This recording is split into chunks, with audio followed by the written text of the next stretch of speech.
good morning. Your view today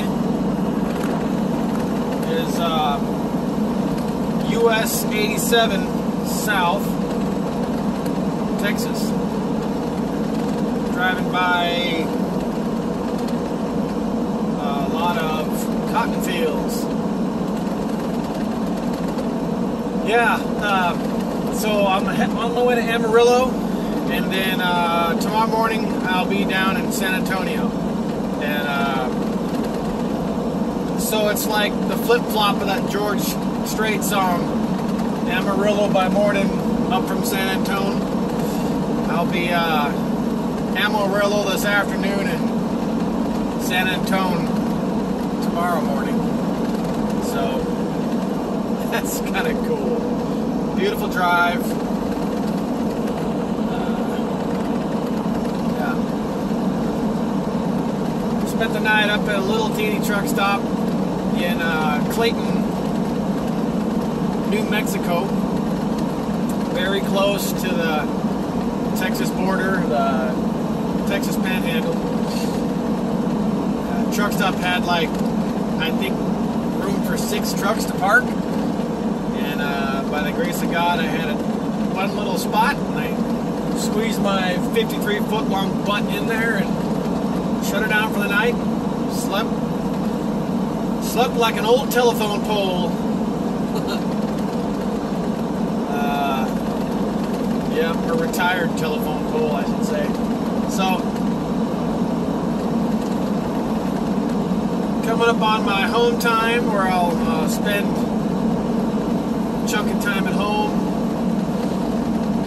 Been out here on the road for quite a while. A little bit too long in my opinion, but it's okay.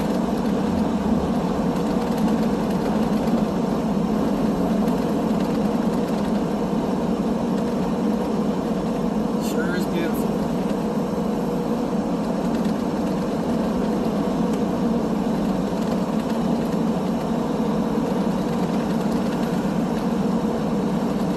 About a year or two ago, I read a book about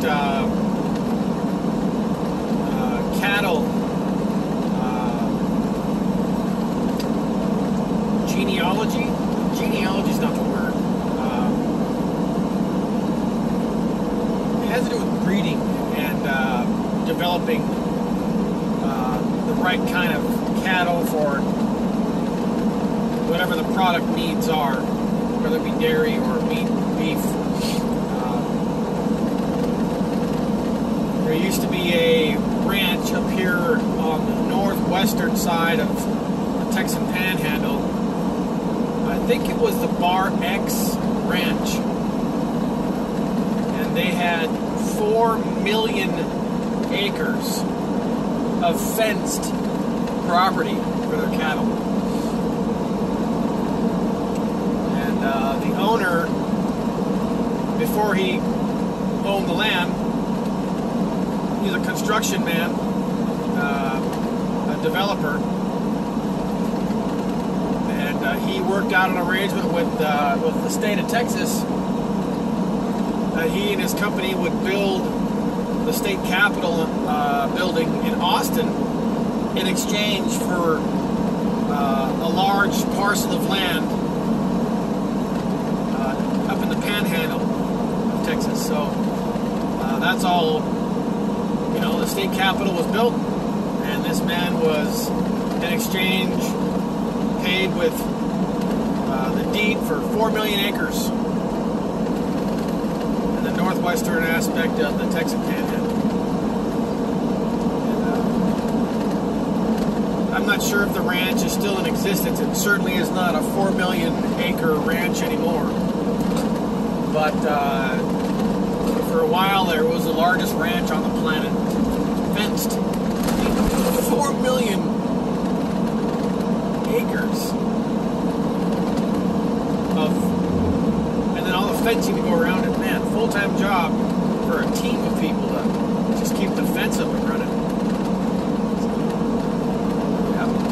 So we're up around there. We're up in the Texas Panhandle. Pretty fast up here. Lots of corn, lots of cotton.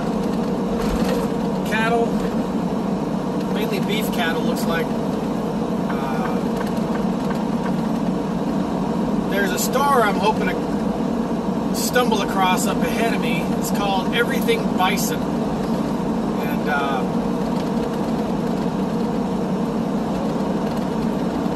before the Anglo-American, we'll say it that way, drove out the Indians, the bison used to just be in the millions up here. And across this country, it was like the dominant large breed animal. And virtually all the Indian tribes across this country really leaned on that animal for their existence. They use that animal like a virtual Home Depot for. They made tools from the different bones and all the different organs they would repurpose for different sacks and bowls and utensils. Yeah, they didn't waste anything. To the extent that I think talking about the Arapaho, they said it was hard to determine where the Indian and the buffalo separated because their life subsisted on buffalo or bison beef. I'm meaning bison. I'm saying buffalo, but I mean bison. Potato, really. But they subsisted on the bison for all of their provisions as far as meat, bone, hide, so that all their strength and muscle came from the bison, and their clothing, a lot of it, the majority of it came from the bison. And so, there definitely would be some kind of overlap there of, yeah, it's a human being and a bison, but the human being subsisting on the bison. Yeah, it's kind of neat to think how intertwined those two were. Anyway, but the United States, some senator guy wanting to get rid of the Native Americans figured out that if you get rid of the bison, you'll drive the Indians off the land. So that's what they did. Theodore Roosevelt was the first president to bring about a Preservation Act and to preserve what was left of the bison, and regarding hunting and fishing and birding, or hunting bird, duck and whatnot, because they were being hunted into extinction. And so national parks like Yellowstone National Park and Glacier National Park, these different places were brought about because of President Theodore Roosevelt, Teddy Roosevelt. Pretty neat stories about him. The teddy bear came from something that President Teddy Roosevelt did. He went bear hunting. I think it was down in Louisiana. Louisiana still has bear, but back in his day, it was a lot more bear. And black bear. And so the president, while in office, wanted to go on a hunting expedition for bear, went to Louisiana, and anyway, just for whatever reason, was unable to find a bear to hunt down and, shoot and eat. So somebody from his staff tracked down a bear, captured it, and tied it to a tree, and then summoned the president and said, "Hey, we caught a bear, you can come and shoot it." And the president saw the bear tied up to a tree, and it broke his heart. He was offended. Said, "Turn that bear loose and give that bear a pardon." And so that's not right to kill an animal like that. So that's where the teddy bear came from.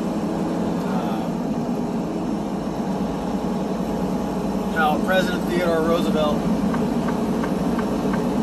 pardoned a bear. So, anyway. So I'm hoping to stop by this bison shop. I might have passed it. It might have been up in New Mexico. It might still be ahead of me. I'm hoping it is. Hoping I can find some place to park this 73-foot long vehicle.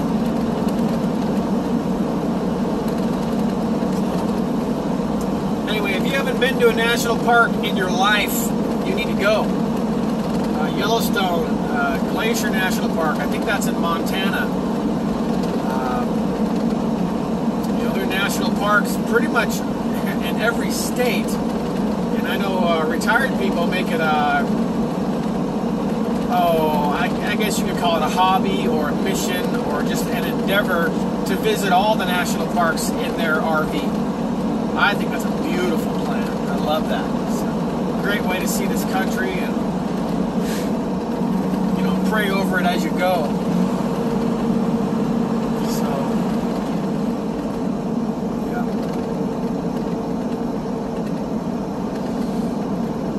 Yeah, get out there and see those national parks. And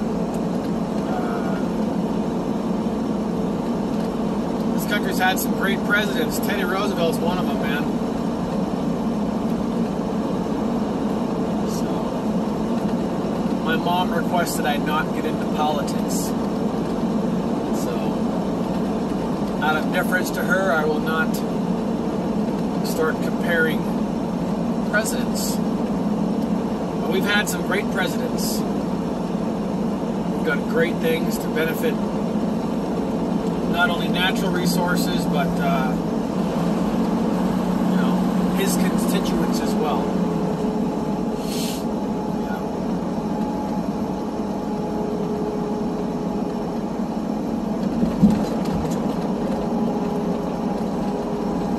Yeah. Actually listening to his constituents. Finding ways to better serve them. Anyway. Entering the city of Dumas.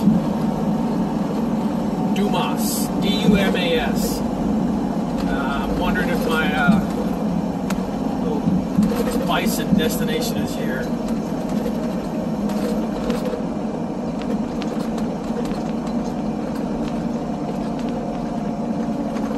Pick up.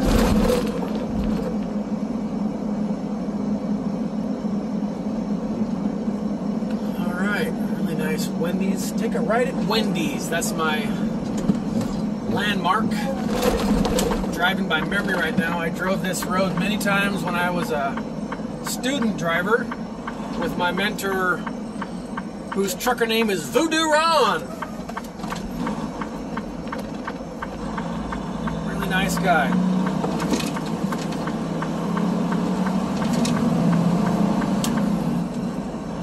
All right. Looking for bison. Everything bison. I don't think it's in this town. And everything bison is surrounded by a... I